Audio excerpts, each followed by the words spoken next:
Hey, and welcome into the Mobile Oshner Andrews Sports Medicine Institute podcast studio here at 2600 Airline Drive at PJ's Coffee. PJ's proud sponsor of the program, always supporting us, and we love the fact that they have great products. If you want something to drink, come to PJ's. If you want something to eat, come to PJ's. If you want to just have a good time, come to PJ's. So make sure you come down specifically you can go to anyone you want, but the one at 2600 Airline Drive is where we're at recording this show live. Also bought by Matt Bowers Auto Group. Matt Bowers is home to a wide selection of cars. I was going down the interstate the other day, saw a 5.0 Mustang, said, man, that thing is clean. Passed me up, saw it had the Bowers tag on the back. I said, oh, I already knew where it was from. So we appreciate y'all for stopping in for this episode of NewOrleans.Football. We're going to hit a quick break, and when we come back, we will have the show for you. Oshner Hospital for Orthopedics and Sports Medicine on Clearview Parkway is celebrating 5 years of exceptional achievements. The hospital's integrated team has successfully performed over 20,000 surgeries using the latest in cutting-edge technology. With nationally recognized services and impactful partnerships, they continue to lead the advancement of orthopedic and sports medicine care in our region. Rouse's Markets is voted best grocery store in New Orleans, best grocery store in Baton Rouge, Mississippi, Gulf Coast, Thibodaux, Houma, Hammond, Lake Charles, Mobile, year after year. Thank you for choosing us best grocery store on the Gulf Coast. Number one. Thank you.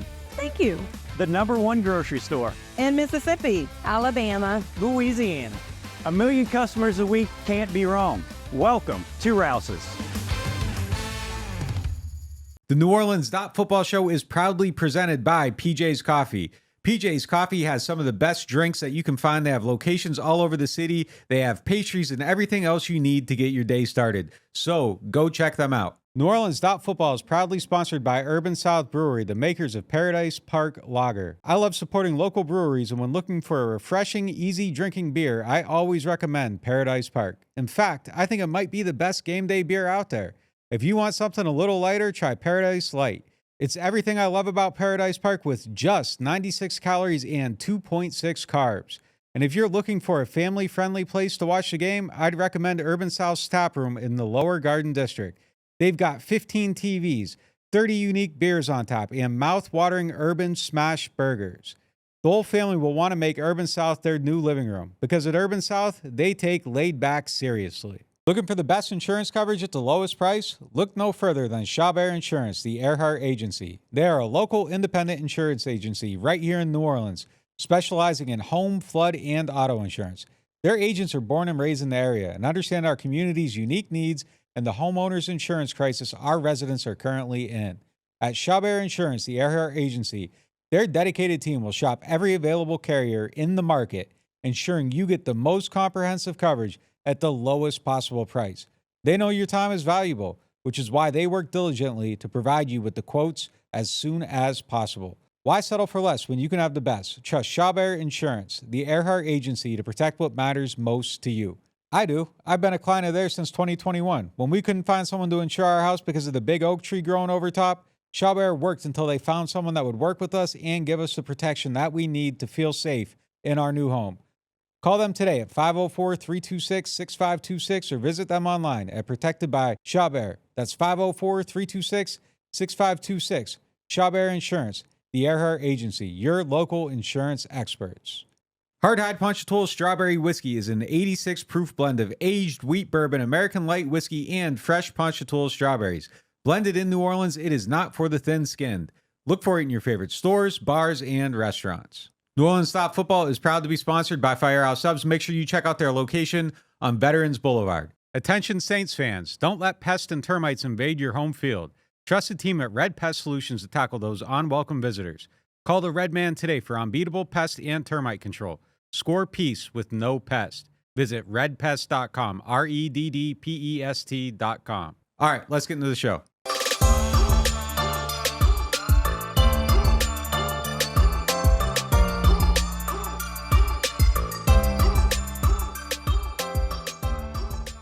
Welcome back to the Oshner Andrews Sports Medicine Institute podcast studio here at 2600 Airline Drive for this edition of NewOrleans.Football. What's up, Mike? How you doing, man? Man, Marshawn Lattimore ruled out again this week. So wait a minute, he's not on the Saints anymore. He's not on the Saints. Oh my gosh, anymore. That's somebody else's problem. They're passing their injury woes on to someone else. No, it's bye week. It's bye week here. So Rizzy Ball's undefeated streak, the momentum, the rejuvenation continues for 3 weeks guaranteed. Guaranteed. You know what I thought about last night watching the Browns and the Steelers? For one, I was just looking to see how the Browns were possibly going to bounce back after that loss to the Saints. But also just seeing the weather, I was like, wait, it's getting that time of year where it's hard to believe. Yeah. That was my first shot. I was like, wait a minute. It's what? November 22nd? Whatever it is now? Snow. Real I didn't snow. know because until this week we couldn't feel that outside. But look, the Browns beating the Steelers, that also increases Rizzy's rating right now. That makes it more of a quality win for the Saints. So a lot still to be determined, though. A lot still to be determined. But getting into the last 6 games in the season, that'll take us into our first segment presented by Urban South. Which players have the most at stake over the final 6 games of the season? You just said players. I'm going to go non-player. What you going? I'm going to go Rizzy. Okay. I mean, I think one thing that has happened over the last 2 weeks is me and a lot of other people probably taking him a lot more seriously as a head coaching candidate. Sure. I mean, of course it was always possible. I mean, he's the guy we most expected to take over as the interim coach. He interviewed for that job when DA got it. He interviewed for the Dolphins job in the past. He's been looked at as that type of guy in these circles. It doesn't happen often, but we've seen it before. John Harbaugh was the special teams coordinator. Those are people who know everyone on the roster, who have a leadership quality about them that doesn't disqualify you. It qualifies you.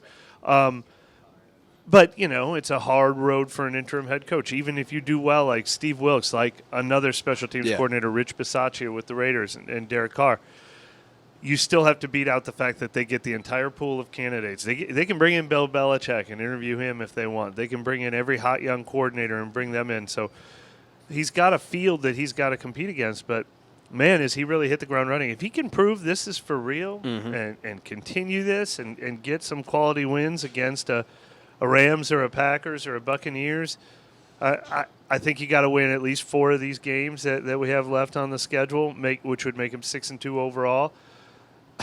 He would maybe even become the front runner. And it's funny, I just tweeted out earlier today that the Jets and the Giants in his home state, his home area of Jersey, are both just plummeting. Yeah. Two places that could use a culture overhaul, two places that could use some Rizzy ball. They could. He's going to get himself in those circles too if he keeps this up. No, as soon as you tweeted it, I said, man, if one of these teams take advantage of the type of personality that Rizzy has, if the Saints don't lock him up at the end of the season and bring that up there, Rizzy loves the East Coast. That's all he talks about is the East Coast.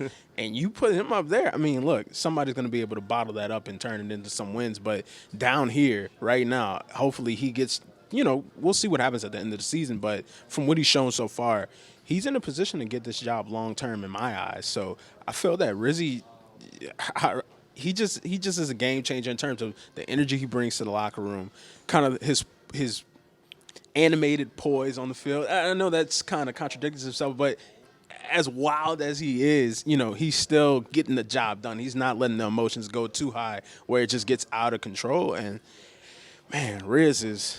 Look, a lot still to go. Yeah, for sure. We've seen 2 games of it. There's 6 more to go, so we've seen 25% of it so far. And I don't want to jump to conclusions and say, well, this proves this is what he is. But what's so interesting about him to me is, I decided when the Saints fired Dennis Allen, before the Saints fired Dennis Allen, that what they need is a culture builder as their next head coach. More than a schemer, more than an X's and O's person, a culture builder. And I was thinking of the Belichick Vrabel tights. I was thinking maybe Aaron Glenn could be that because he was part of a Detroit Lions team that just did that. I was thinking maybe it would have to be a former head coach with experience like Brian Flores or Vance Joseph. But that's Rizzy's best qualification is building a culture, building an atmosphere, building an overall plan, and then letting his lieutenants do the work underneath him. And so, you would not think that the culture change could come from inside the house, but he's making it clear that he brought something different, even though he came from the current staff. So I'm I'm entertaining the idea way more seriously than I did just 2 weeks ago. Rizzy is an obvious first candidate, but the reason why I said players is because Yeah. I was thinking about, all right, like it's really a lot riding of on course, the rest of the season of for a course. lot of people. And the player that I most was thinking about when I said that was Kendra Miller. When he comes back, Interesting. he has to come and show that, for one, he can stay on the field, 2, he can produce, and 3, he fits with the path that the team is going on forward. So I think that Kendra is top of that list for me in terms of just players that need to straight up just prove it outright. Haven't shown anything up until this point. Flashes, but nothing Yeah. serious to hold on to. That's an interesting one because out of sight, out of mind. He wasn't at the top of my list, but maybe he should be. He's got to miss one more game on injured reserve, but he's going to come back to a clean slate. He's going to come back, and Dennis Allen isn't here anymore. And Dennis Allen was the one who was taking a hard line with him. And Darren Rizzi has let you know he's willing to see things differently. Look at Cam Jordan's snap count usage. In addition to a lot of other things he's done, he changed the entire receiver core out. The entire receiver core got changed out under his watch. So just because things were done a certain way for the first 3 months doesn't mean they're going to be done the same way over the last month. And so Kendra Miller probably will get a very big opportunity to kind of wash that stuff and put it in the past. No doubt about it. I was thinking young players too, though. Alontae Taylor and Kool-Aid McKinstry. Both of them, I mean, maybe they shouldn't be lumped together because maybe they're competing with each other. Maybe both of them has a chance to prove their cornerback one next year. But what they really both have to prove is that they're the 2 outside corners and that anyone else coming in is sort of number 3 or backup plan. I mean, I use Paulson Adebo as a measuring stick because we know the Saints like Paulson Adebo. We know he's going to be a free agent if he can recover from his broken femur, which everyone kind of thinks he should be able to do by next offseason. He's been posting some stuff in his process. But that's kind of the level we're talking about. And unfortunately, I think his price tag will be more affordable because of the injury, because he didn't get the full season to prove that he's a true cornerback one and get in that upper echelon of price tag. So the Saints need to see enough from these 2 young guys to think they can be a 1 and a 2 and that you don't have to go bring back a Paulson Adebo or someone like him and make those guys a 2 and a 3. And I have a lot of faith in Alontae Taylor. I think he was arguably the defensive MVP in the first half of this season, but he has struggled a little bit in the first 2 games on the outside. Now, there's an adjustment period moving him back to the outside, obviously after he's worked so hard to learn the inside. So I'm still going to give him a lot of benefit of the doubt that over these last 6 games, he can go back to being kind of the defensive MVP that he's been. But he needs to. He absolutely needs to.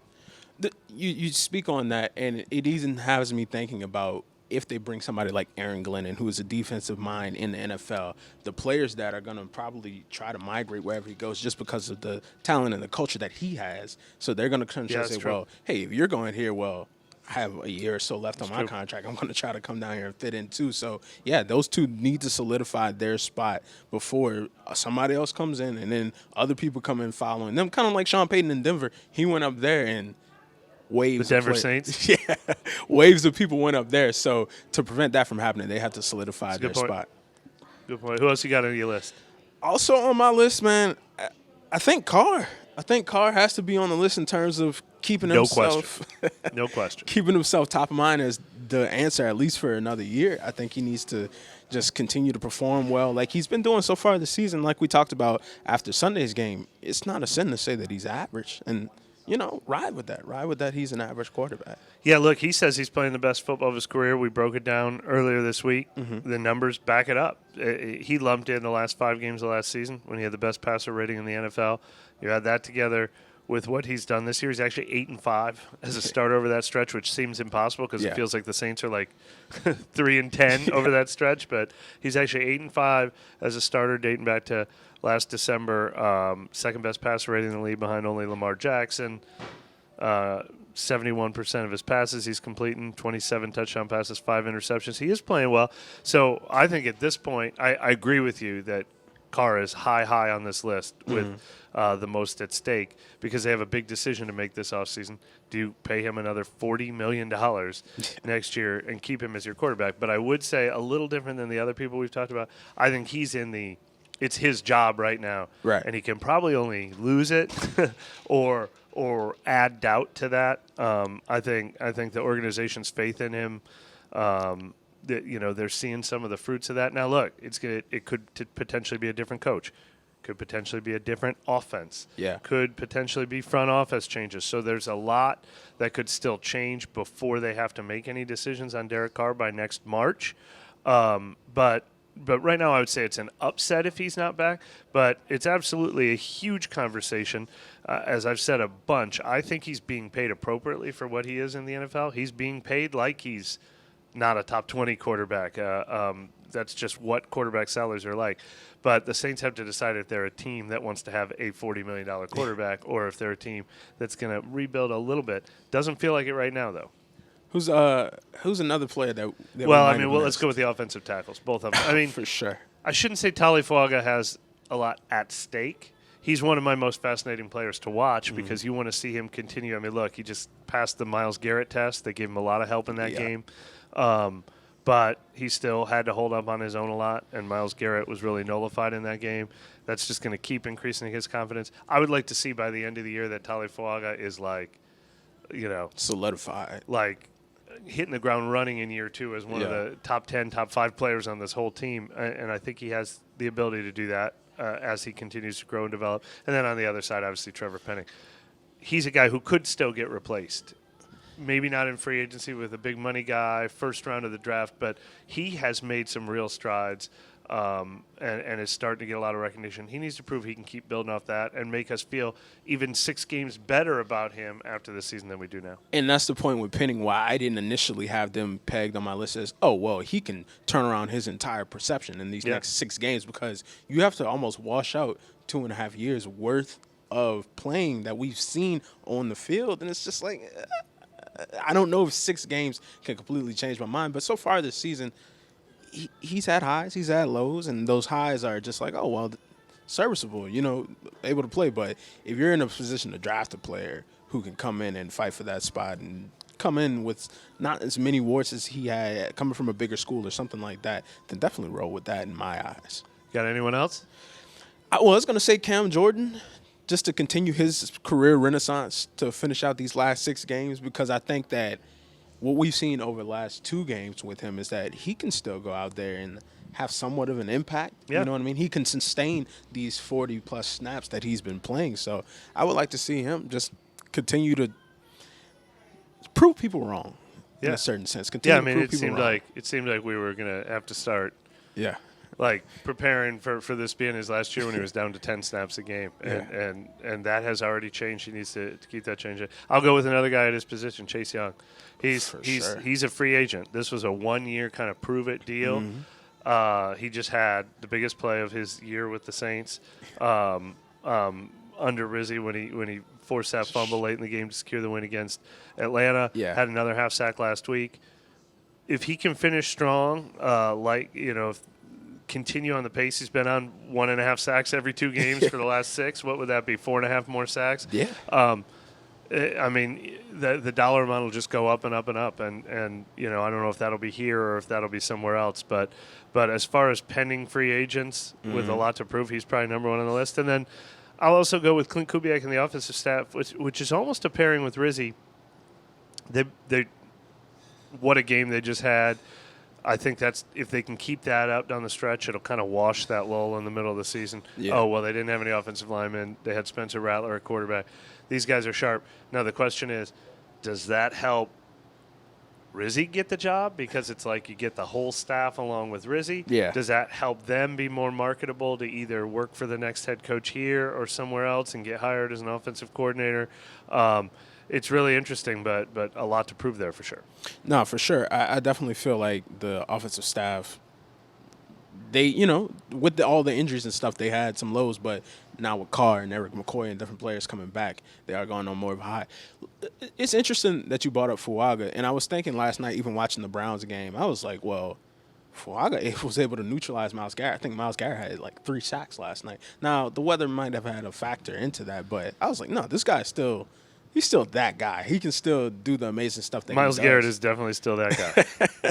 But just to see Fuaga in the offensive staff scheme to neutralize him in that game was pretty impressive. Big game for Clint Kubiak, Rick Dennis, and John yeah. Benton, Andrew Janocko. That was a really impressive game for them, which kind of brought back some of that mojo from the beginning of the year. I'm looking on. Myles Garrett did have 3 sacks. Yeah. So he had 3 sacks in week 10, 3 sacks in week 12. Week 11, the Saints said no. It's almost like he wasn't there. Now let's roll into our next segment presented by Shawberry Insurance, the Earhart Agency. Where do the Saints rank among the other teams in the NFC South as of today? It's a good question, and I don't have the answer for it. I mean, man, if the season started today and you had to pick who was going to win the NFC South, I might pick the Buccaneers, to be honest. Yeah. I don't feel like picking the Falcons right now. No. We got to pull up their schedules while we have this discussion, see how we're going to play this out. Now, look, the Falcons have a huge edge because not only do they have the 2-win lead, so Tampa Bay's a little different. Tampa Bay's 4-6. Saints are 4-7. Tampa Bay plays this week. Falcons 6-5. Have the week off. But the Falcons have already clinched the tiebreaker against both these teams. They head-to-head swept Tampa Bay, and they've already got 4 division wins. The Saints can't get to 4 division wins. So either Tampa Bay or New Orleans would have to finish with a better record than the Falcons. That means they have to make up 3 games in the final 6 weeks. That's asking a lot. I mean, you probably have to go 5-1, and even then you would need Tampa Bay to go 2-4. It's a lot of stuff that has to happen. Both are possible. And Tampa Bay's getting Mike Evans back this week. Baker Mayfield's playing well when he's got Mike Evans. They've learned how to run the ball a little better. All flawed teams. Typical NFC South. Probably the worst division in the league right now. Probably 9 wins is going to get you the win in the division. Yeah, I think a healthy Saints team would be my pick out of the 3. If you gave me Olave back, I mean, do I have to get Marshawn Lattimore back too? Do I get to have Shaheed back? I mean, we're getting into a lot of ifs. I know every team has some injury issues. The current Saints team, I think they're right there with them. I think they could beat Atlanta. I think they could beat Tampa. But I don't know if they can make up a 3-game deficit. These are the Falcons' last 6 games. You have the Chargers, who already beat the Saints, the Vikings, who are rolling. I don't think anybody in the NFC South wants to see them. The Raiders, should be a win. The Giants, they're in limbo right now, so who knows. Jaden Daniels and the Commanders, pretty good team. And then the Panthers, who, I mean, Bryce Young. They've got a little frisky. Ever since Bryce Young became the starter again, they've been on the roll. So it feels like a 3-3 slate for Atlanta, who is still a good team. I mean, Atlanta has had 2 really, really bad weeks in a row, but they get to lick their wounds, get a little healthier during the bye week, figure out some things they're doing wrong. There's still a lot of talent on that team. Not a great defense, but a lot of firepower on offense. Atlanta going 3-3 is a pretty safe bet. They're probably still going to win this division. Nah, for sure. But in terms of just like the structure of the division for years to come, who do you – because Atlanta paid Kirk Cousins. He's in there for sure. Do you think they're set up for long-term success, or with the Saints, if they stick with Rizzi or when they bring in a new coach, how would you rank the coaching in the division? Well, the Falcons had their cake and ate it too because they also drafted Michael Penix. So when they're ready to move on, they got a young quarterback too. They still got young talent on offense. They tried to plug some holes with Scotch tape on defense. Yeah. You know, me trying to hang Christmas decorations with contact strips. I think contact is or command strips. I think either I don't know how to use them right, or they're selling something that they're just not delivering on. No, that man, you putting it on the wall side? Yeah. What you doing, man? It's labeled, man. It's labeled. I don't know. I think I think that technology needs to improve, but. No, that Atlanta tried to plug the holes on defense with temporary solutions. That they brought in Judon, they brought in Justin Simmons. They have the old Saints cast-offs that they signed in free agency last year, and it's not working, and I don't think it's getting better. So I think they're going to have to overhaul that side of the ball. But the Saints have to do a lot of overhauling, too, with their roster, as we've talked about a million times.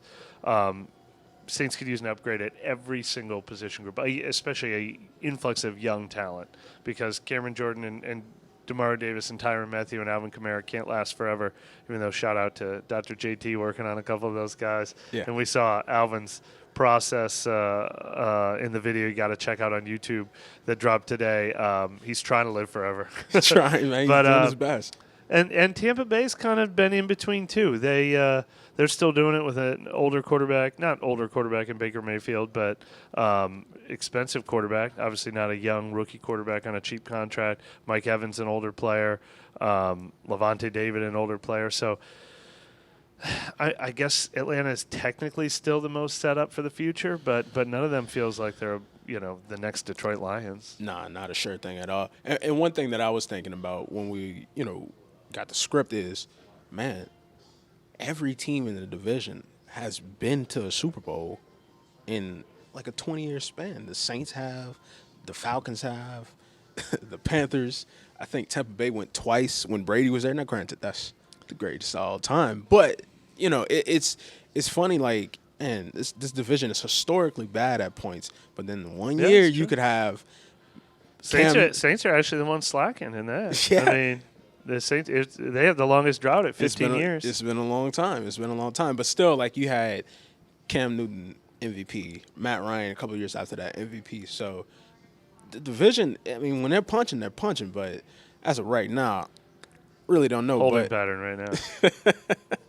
But in terms of setup for the future, yeah, I would have to agree that the Falcons, because they have a couple of contingency plans in places in terms of Penix coming in. Bijan Robinson is young, a young stud, because that's what the talent is just there. You cannot avoid it. So they've been the team picking in the top 10 every year for a decade, half a decade. Yeah, so I don't know. We'll have to see how the Saints set themselves up for the future in this upcoming offseason. That's really kind of like, I want to see these last 6 games. I want to see them in full and see, like, hey, man, how can Rizzy finish out the season? But the future is just so exciting, man. To think about the draft implications and who the head coach might not be. Just the whole thing that comes along with that, the identity shifting from the team as a whole. It's going to be more different than it's been in You've been here a while. Do some math. You've been here for a while. 05 to 19 years. Yeah. It's going to be more change than we've seen in 19 years. Now let's roll on to our next segment presented by Aaron Rose. You had in the dot yesterday talking about how the Saints allowed 26 home run plays. That's what I'm going to call them, just home run big plays. And you kind of detail how the young secondary players we mentioned earlier, and Alante and Kool-Aid, have to try to cap that. So can the Saints fix their big play problem on defense? Yeah, it's the one thing that Rizzy Magic hasn't solved yet. It was funny. He was talking about, he shows up dressed like Bob the Builder last week, and he brings all his tools and says you got to bring your lunch pail to work, and he brings a level, and he says, and you have to finish the job, because he was saying their big thing is fourth quarters. Yeah. They haven't been finishing fourth quarters. Sure enough, that's something they've done. The last 2 weeks, they've finished fourth quarters. I'm trying to remember what his digging the hole. He handed I don't think he handed everyone a shovel. But I think they had they have shirts. Yeah, they have shovels. shirts. He's like, we all dug our way in this. We all gotta fill the dirt back in the hole and get out of this hole. So he's got that, and I said to him, I go, is your next one? Have you already gone on Amazon and ordered your props for the stop and explosive plays? And he said that will absolutely. I'm not going to reveal what it is yet, but that will absolutely be the message of next week. Let's take quick guesses on what it would be. You think it's like a helmet, not like a football helmet, but like a hard hat. He's going to show up in a Spider-Man costume. Start shooting some webs everywhere. Don't let anything get past here. I don't know. I don't know. Like, I don't know. Maybe some barricades. Maybe some barricades, like a barricades. roadblock. Yeah, I think you know how he can bring in all the people, like the people working traffic when I'm trying to get into the Superdome. They're pretty good at slowing things down. Yeah, for sure. But just continuing your point on so it's 26 plays of 30-plus yards. Or penalties, plays or penalties. Some famous ones that have lost games. Yeah. The Eagles game, 61 yards and 65 yards in the fourth quarter. The Falcons game, a 30-yard pass interference penalty. They're lucky that they had enough wiggle room to afford giving up a 71-yard pass last week and a 30-yard touchdown pass last week to the Browns. They continued to do that against the Falcons and Darnell Mooney. It's a couple of things. A couple of times – Philly game way back when, it was two guys running into each other in the middle of the field on a defensive breakdown. It's definitely been missed tackles. I don't think they've solved their missed tackles problem completely. They're showing more energy. They're showing more fire. But they're still missing tackles in every level of the defense. Yeah. And it's the secondary that we just talked about, Alante Taylor and Kool-Aid McKinstry. Alante Taylor's got a couple of times. He's going to need to tighten up. Mm-hmm. I don't think these are unsolvable problems. I think the defense is showing a lot of pride, a lot of like fire and energy in saying we wanted to be the leaders of this team, and we're getting back to that. And DeMario Davis' speech about this is the fourth quarter. We're not going to let this game go. We're going to win the fourth quarter. That stuff needs to also show up in the don't let someone get open over the top of you twice a week. It's happening twice a week. Yeah, it's become a real pattern. Even going back to the Eagles game, I was like, well, man, that's like a Three Stooges type play. That doesn't happen where one player just takes out two of their own players. But then Falcons game, you saw the PI, and then just continuing on. But like I've mentioned in the post-game shows, Rizzy seems like he's always finding ways to patch problems. Now, the tackling problem that you brought up, it is not as egregious as it was. Because at one point, it was like, man, they can't stop a nosebleed. But they've kind of gotten a little bit better. But, yes, on all three levels. Hasn't been as bad as, like, Tampa and Denver. That's what I'm thinking. When it was low. That was extreme bad. When it was low, it was like, man, these cats. It's still a concern, though. Yeah, it's no, for sure. It's still a major concern. For sure. And now you got Cooper Kupp, Kyron Williams, and Puka Nacua coming to town. I don't think you're going to face a better trio of skill position players and a big-arm quarterback. Yeah. So it's going to be put to the test right away. Yeah, and that's the thing. People were earlier this season talking about, well, the Rams won't trade Matthew Stafford. Like, Matthew Stafford, he's been on bad teams for a long time. And now that he's got his Super Bowl ring, he's just continuing to show people that he still can and is that guy in a certain respect and sense of speaking. So I think for sure he's going to try to light the Saints up in the Dome. We just next saw week. that during that five-game streak at the end of last year. They went 4-1. The one team they absolutely could not solve was the Rams. Yeah, no, for sure. I remember going up there, and it was just like, Shaheed had that early home run play. I was like, oh, man. But after that, popping them off. So it was rough. And hopefully Rizzy Ball just changes the way that whole thing is played. But who in the secondary, people like Ugo Amadi and different players like that, kind of have you seen them step up in their time? No. I mean, and look, that was the unit that got most exposed by the Rams in that game when the secondary was playing great for a stretch. I think Alontae Taylor got benched during that game, right? And, came back, fought back from that good, but he's going to have a lot to prove against that team. Ugo Amadi in the nickel, they've been attacking him a little bit too, and Khalid McKinstry hasn't been attacked as much as Taylor and Ugo recently, but he's going to be. Like, he's the rookie of this bunch still. And when you've got Kupp on one side and Nacua on the other side, you get to attack both corners. Yeah, you got to find out how you're going to play that. That's real. Total Maintenance is one of the largest locally owned home and commercial service providers in South Louisiana. They were founded in 1980 and serve the greater New Orleans and Baton Rouge markets. And Total Maintenance wants to show some love to our NOF listeners. They have a membership program that gets you 2 tune-up visits for AC and heating, as well as club membership discounts of 15% on all repairs, half off of all diagnostic charges, and 3-year warranties on most repairs for membership clients. This is usually priced at the low price of $24.95 a month per system, but if you tell Total Maintenance that you found them through NOF, they'll lower the price to $20.95 per month per system for as long as you keep the membership active. It will never increase. Total Maintenance has a tune-up special running this summer for $79, down from the normal price of $179. This is a one-time offer for one system only. They also offer a free diagnostic on second opinions on units deemed to be unrepairable. And they offer free estimates for replacements as well as commercial maintenance programs. Services include AC and heating service and replacement, electrical service, plumbing service, as well as generator service and installation. They are Total Maintenance. Find them at tm-ac.com or give them a call at 504-841-3300, or if you're in the Baton Rouge area, 225-480-1000. Martin Wine and Spirits is home to a selection of hand-picked barrel select bourbon, whiskeys, and much, much more. They are family owned and operated since 1946 and specialize in wine, spirits, gourmet food, gift baskets, catering, and tasting events. They have many locations, so they're never too far away. You can check them out in Metairie, New Orleans, Mandeville, and Baton Rouge, or if it's more convenient, you can always shop online. Whether you're a wine novice or a seasoned collector, you'll enjoy the Martin Wine and Spirit experience.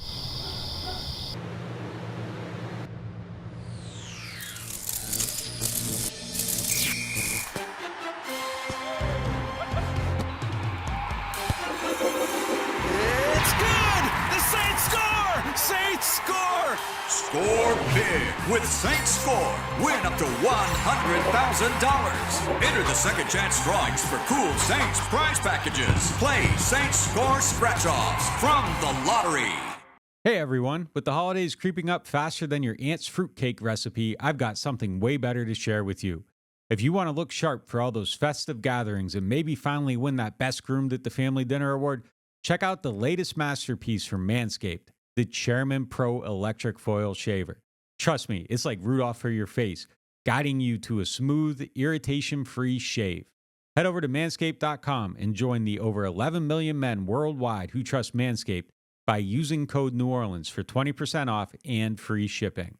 There's nothing quite like the feeling of stepping into your dream home. At Jefferson Financial Federal Credit Union, we can help make that dream a reality with a team dedicated to you. When you partner with Jefferson Financial, you do so for the life of the loan. Having a single point of contact when questions arise is invaluable. Our experts are here to guide you every step of the way. There's no better time to invest in your future. Apply online at jeffersonfinancial.org. Federally insured by NCUA, Equal Housing Lender.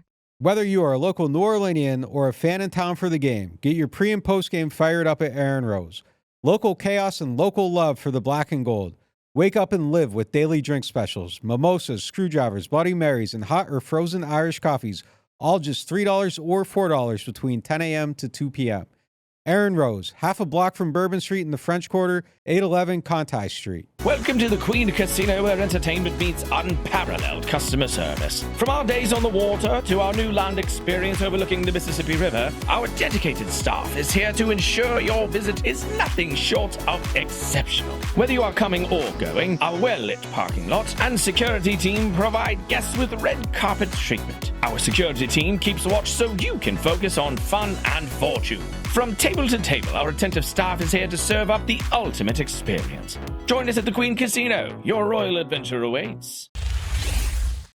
Welcome into 2600 Airline Drive in the mobile Ochsner Andrew Sports Medicine Institute podcast studio. It is now time for our next segment presented by the Louisiana Lottery. Mike, can fantasy managers trust Taysom Hill through the rest of the season? Because, look, if you had him last week, you were eating. Because Taysom was eating. Look, last week was a reminder of what you have to do with Taysom Hill. All right. Now I said this. This was my number one piece of fantasy advice. I'm not taking a victory lap here at the beginning of the year. It's like wait till the end of the round because next year it's going to happen again. He's going to be ranked 20th on everyone's tight end list. Yeah. Oh, this year the Taysom Hill thing has to finally stop. Right. That's finally over. Take him at the end of your draft when everyone else has made their picks. Plug him in at tight end. And just live with it. Look, there's going to be some quiet weeks. He's going to miss 4 games with injuries. You're going to have to find a backup those weeks. Maybe go with Juwan Johnson those weeks. But, you're going to win twice a year because cost of doing business, this baby. is going to happen. But, look, I do wish we'd see more consistency. Like, I always wished with Sean Payton, then I wished with Pete Carmichael, and now I wish with Clint Kubiak and staff, like, just stick with it. I mean, the guy is averaging 7.9 yards a carry. Obviously, that's a fluke, but you know what you do? You keep riding it until it gets down to like 4.1, and you're like, oh, it's just ineffective now. We're nowhere close to 4.1. It's still 7.9. Like, how is there not room to be trying a lot of these plays? I mean, even when you're down, if the guy is a 33-yard touchdown run waiting to happen, you can even do it when you're down. And I think last week's game was a reminder that this is what they talked about all offseason. Like, they really had big plans for Taysom Hill, and it was the injuries earlier in the year that kind of made them back off that. And so I do think with another week to get even healthier and 6 weeks to plan, I would be really surprised if he is not such a central part of the offense that at least like 4 out of the last 6 weeks you'll be glad you started him in fantasy. Nah, that's kind of like the cost of doing business, like you mentioned. Like, he's going to get hurt for a little stretch. But then at one point, man, he's going to pop and he's going to show you, hey, man, I'm a points guy. Yeah. I get you points. So Taysom Hill, the enigma that the league still is trying to figure out. But I mean, there was a fluky nature to this game. You can't expect that this is always going to happen. But I do feel pretty good about. I'll be surprised if he goes quiet again over December. I'll be surprised. Next up, speaking of players who had big games last week, MVS. He had another long home run touchdown. Is this still kind of flukish? Because the week before, in the first one with Carr, I mean, man, it was like dang, boy, I didn't know he still had that in him. Yeah, look, I was worried about MVS because even in his breakout game when he had the 2 long catches, he just had those 2. And then Atlanta was like, all right, we got to worry about this, and they took it away. And I do feel like if you're a defense going up against the Saints, that would be something that you would do is don't let this guy beat us over the top. Now they found another way to do it with the check down pass where he weaved through traffic, got a good block down the field from Juwan Johnson and scored that way. Yeah. And I think it's just kind of a reminder that it's a team that has gotten its offensive line healthier. Derek Carr's playing pretty well right now. They're running the ball well. They like to run the ball and then do play action off of that. And he's basically the number 1 receiver on this team. So even if you don't believe that they can hit that 60-yard touchdown pass every week, I think he should get opportunities. I wouldn't love trusting him for fantasy football, but if your league's deep enough, if your options are low enough, I mean, there's no reason he shouldn't stay involved for a team that now does have some balance. It's as long as they can keep running, and I think they should be able to keep running the ball pretty well. Should open up some play action opportunities. No, for sure. And we don't know if Olave's coming back this year. You know, he had that scary concussion incident and piling on those concussions throughout the year. So MVS is the top option. We saw last week that they've even rotated the receiver core a little bit. Mason Tipton wasn't active for the game. Bob Means is probably going to come back before the end of the season. But MVS has so far solidified himself as the number 1 option because, hey, even though I haven't, in terms of him, he hasn't practiced with the team throughout the entire summer in California, throughout, the beginning parts of the season, he's shown quickly that if you throw the ball at me, I'm going to get it. And the small amount of receptions he has to the amount of touchdowns that he has, he's the top guy. No question. He had his best years at a similar offense as he's mentioned in Green Bay. So I mean, it's not just a fluke. He didn't just show up as an undrafted rookie. He's a veteran who has a lot of production in a similar type of offense. So this isn't all fluke, For sure. Now it's time for the Martin Wine and Spirits question of the day. Martin's is home to a wide selection of hand-picked barrel select bourbon, whiskeys, and more. Martin's so much more than just wine. Mike, it's just been a great Friday, man. The weather is beautiful, not a cloud in the sky. 2 big releases today. Kendrick dropped a surprise album. NOF dropped, we dropped the Alvin. So if y'all haven't, make sure you go and check out the exclusive that we had with Alvin Kamara, where we went in and we showed his entire process between him and Dr. Jose Tienda on his recovery and preparing to get out there for each game. But to the Martin's question today, can a healthy Olave, MVS, and Shaheed be sneaky good as a receiver core? Yeah, I mean, and this is obviously a 2025 question. Yeah. And MVS will be a free agent again, although I would want to come back here if I was him after finding the fit that he couldn't find in Buffalo.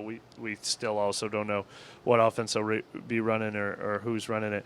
But no, I absolutely think it would make a lot of sense to bring him back. The only concern with that idea of them being the 1, 2, 3 is there's some redundancy there. Yeah. I think part of the success MVS is having is filling that Rashid Shaheed role, and obviously that's Chris Olave's strength too. His downfield speed is one of his many strengths. None of these guys is the physical contested catch X receiver that this team really needs. So I like the idea about bringing MVS back, but I think they're still missing an element because there's some redundancy if Olave, Shaheed, and MVS are your top 3. No, for sure. Our next question is, why do coaches stand alone most of the game? Yeah, so this was a longer question, right, that somebody asked about their wife noticing this and realizing they couldn't answer it. And it's like, that is a good point. Why are they not involved in any of the sideline conversations, acknowledging that the headset is involved on that? But I picked this question because I do have some insight into this. I got a chance during the NFC Championship game in the Super Bowl back in 2009 to get the entire, unedited NFL films mic'd up Sean Payton. Ooh. And watch him for 4 hours in both of those games and see what I didn't even appreciate or realize is he's got channels on that thing. He's got all right, now I'm talking to all the defensive coaches. Now I'm talking to all the offensive coaches. Now I'm talking to the guy upstairs who's watching the replay and telling me, should I challenge this or not? Now I'm switching to just talk to Pete Carmichael.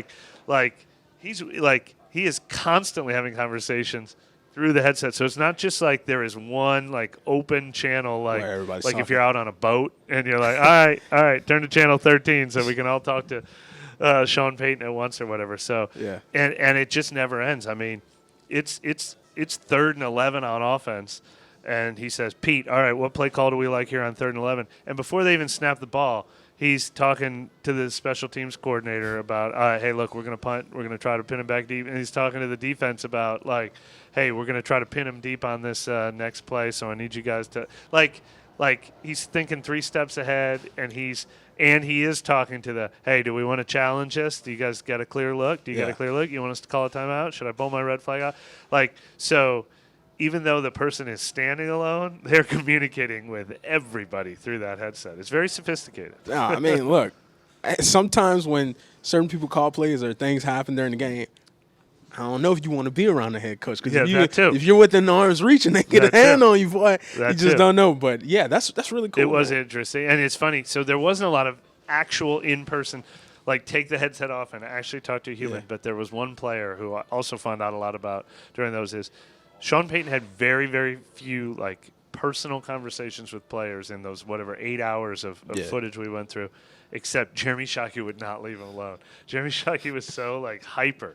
Like he would come up to him, he would constantly have ideas for like plays they should run, telling him he was open, telling him what the defense was doing. It was almost like, okay, I got it. Trying to run the game here, man.